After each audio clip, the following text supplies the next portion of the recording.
Tyson Fury and Daniel Dubois promoter Frank Warren says Daniel Dubois can fight Wilder this year. We're going to talk about that. What up, Fight World? It's your boy Ego, and I'm back with some more boxing. Make sure you smash the like button. Also, subscribe to the channel for the latest and greatest in boxing. If you want to become part of the gang, notification gang, please hit the bell icon. Shout out to the Super Chats, channel donations, the Venmo donations, the Cash App, and the Patreon family. We working. Make sure you guys head over to Patreon, sign up now so you don't miss anything. I got some content that I will be shifting over there, getting all my ducks in a row, and it's going to be for Patreons and also YouTube channel members. Some additional perks, read up on it, and if you're interested in signing up, holla at those links. Now, another great way to support the channel is to click ESPN, get the ESPN Plus bundle. That includes ESPN Plus, Hulu, and Disney Plus. All three apps, one price, $12.99 a month. I personally have all three. It's a great value for what you're getting and how much content. They got original shows like Smart Guy, classic TV shows like Boy Meets World on Disney Plus. Also, you got ESPN Plus with a ton of content, and I will be announcing on the channel how you can get UFC 249. We haven't had any combat sports, any live fights in a while, and it looks like that's the first one to go down. So you'll be able to use that link as well to get that. But stay tuned on the channel. Shout out to everybody who's used that link. I appreciate y'all, and let's get into the content. Make sure you guys smash the like button. Now, Frank Warren has said he would pit his fighter Daniel Dubois against Deontay Wilder if he gets past JOYCE. This is what Frank Warren said in a recent interview. He says, Daniel's big and powerful and everybody knows he can punch too, but he's also a good boxer. I've said this before, he has a Larry Holmes-like jab and he works the body as well as any heavyweight on earth. I've been telling people how good Daniel is, and once the world starts going back to normal, I have no doubt he will also show you.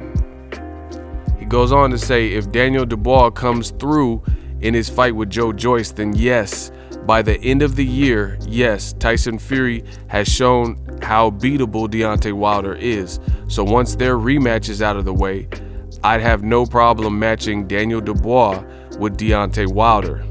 Wilder is good, don't get me wrong, but my man will be miles better in time. So, interesting stuff. He's saying basically Tyson Fury get the job done again versus Wilder in a trilogy, and he would feed Wilder to Daniel Dubois. He's willing to do that this year. So very interesting, bold statements, since Daniel Dubois hasn't fought anyone, Wilder caliber. JOYCE will be the first guy, and he himself has a great amateur pedigree, but he himself neither guy has fought like tremendous non-domestic fights, at this point. JOYCE has fought, I thought he lost to Brian Jennings, and he fought Bermane Stiverne, so he's had a little bit more world competition from guys from around the world.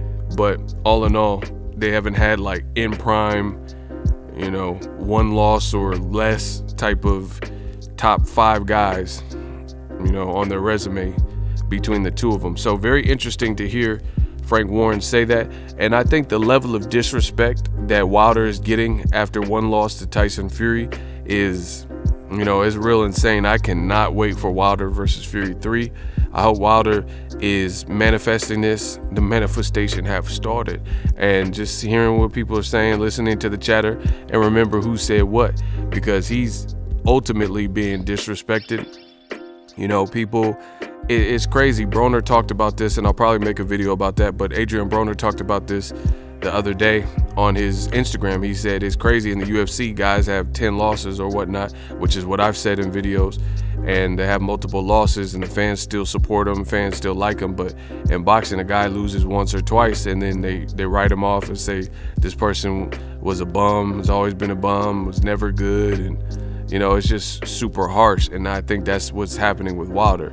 This man Wilder virtually knocked out 40 plus people, and then he loses to the guy that's the #1 in the division, and now people are writing him off and pitting everybody to beat him, saying, oh, Dillian White could beat him and Daniel Dubois and stuff like that. Listen, This is no knock on UK fighters particularly, but these UK guys, I gotta see at a world level what they're talking about. Daniel Dubois, we have not seen him in there. I was really looking forward to the JOYCE fight, so it really sucked that the pandemic took place because it bumped that fight out. So it sucks that the pandemic, not to sound selfish, but it sucks that the pandemic happened right before that fight was about to take place, a couple weeks before. That's when the real shutdowns occurred. So I was looking forward to that, and that was going to tell me something. But there's a lot of guys like from JOYCE, Daniel Dubois, and Dillian Whyte. They're really not fighting the competition that you would expect at this point.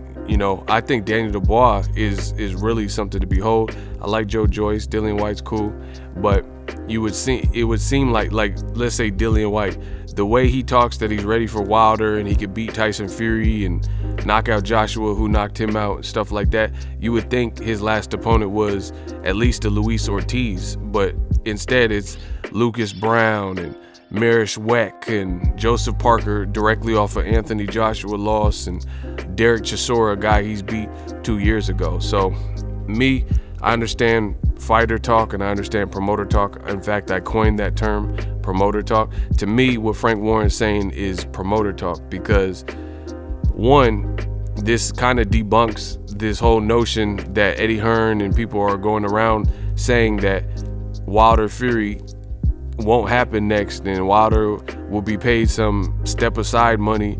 This doesn't sound like those things are true or likely, because you hear in this interview, which is brand new, Frank Warren is talking about a Wilder Fury Part 3, which is what I told you, which is what was in the contract, to make sure those guys fight again. But I think it's criminal for Frank Warren and Tyson Fury to be overlooking Deontay Wilder. But that's the great thing about boxing. You sleep on somebody, then you might get slept. Bars. I'm gonna say it again for the slow people in the back. If you sleep on somebody, then you might get slept. So you look at people, and because you beat them easy or you had your way with them in sparring, or you look at these things and you try to chump them, you never know what's in a man's heart, or a woman. You never know. So you can't do that. It's not fair. It's unfair for you to look at Deontay Wilder. I mean, you could do whatever you want, but I'm saying in my opinion and what I know about the sport, I've seen guys who are shorter beat the bigger guy. I've seen guys who are big, get folded, all types of stuff. I've seen guys who are big beat someone who's bigger than them or beat someone who's smaller. I've seen every combination of things you could see in boxing. And this is just, if Wilder is mentally in a good spot and he's well rested and he got his mind right, I still think he's super dangerous. Tyson Fury even said this in a recent ESPN interview. He said that Joshua is cuddly, he's like a cuddly baby, and he still thinks Wilder's more dangerous. So for Frank Warren to be suggesting that Daniel Dubois could fight Wilder, that's just a real bold statement, and I think it's far too premature. It's cool for headlines and stuff, and it sounds good as a boxing fan, but I think that's far too premature for two reasons. One, Daniel Dubois presumably has to get past JOYCE when boxing is allowed, or whatever they decide. That fight still needs to happen. If I'm not mistaken, that was a mandatory type of situation. So that's one thing. There's no guarantee that Daniel Dubois absolutely beats JOYCE. No matter what you think, it's a good fight, very good fight. And then Tyson Fury, this is not written. A lot of people are acting like it's written that Wilder has to lose again because he performed poorly or because he didn't look good, but if that was the case and boxing was that easy to decode and figure out, then there would be a lot of people in Vegas winning money each and every fight, because you had guys like Anthony Joshua. Everybody, including myself, wrote him off after what happened in the first Andy Ruiz fight. People looked at it and, oh man, Andy Ruiz whooped you, made you quit, dropped you 4 times. He did that with the 5-week camp. How you gonna come back and beat him? He got your number. Styles make fight. And then Joshua, somehow, some way, it wasn't pretty, but somehow, some way, he got his belts back and he beat him. So we didn't know that Ruiz was gonna eat himself out of house and home and turn up in bad shape and not be focused, and Joshua would lose weight. And you know, have a completely different strategy than what he tried in the first. So you can't quantify that. So I can't wait for Wilder Fury 3, and I think there's going to be a lot of slow singing and flower bringing if people write Wilder off, because I still think he's super dangerous. You know, people are like, oh, I knew he was exposed and right hand, and this person will do that. Bullshit. Because if all these people could do what Fury did in the second fight, then why didn't they fight him? You know, Joshua said, oh, he was exposed, all he has is a right hand. I don't want to hear that, because at the end of the day, you didn't show the world that. You're not Tyson Fury.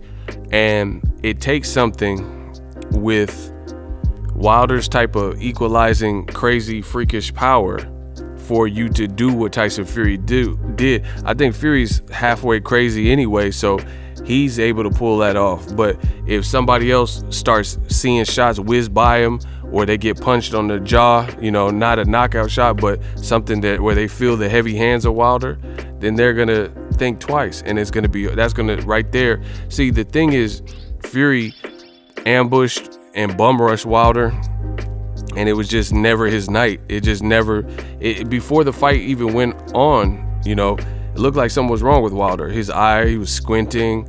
He just looked mad, like he just woke up or something like that. So the bottom line is Fury, he did his thing, he won, whatever. You know, even though there's glove gate and all this other stuff, but whatever. The bottom line is it was never Wilder's night. He did solid in rounds 1 and 2, but after that, you know, after that first knockdown, he never really seemed like he was in the fight anymore. You see what I'm saying? For whatever reason. So with that being said, that's not a guarantee that the second fight or the third fight will play out exactly like that, where Wilder, it just, everything's going wrong for him from an early point. And if that's not the case, then he's still going to be dangerous. So I would presume Wilder's not going to wear a 45-pound suit.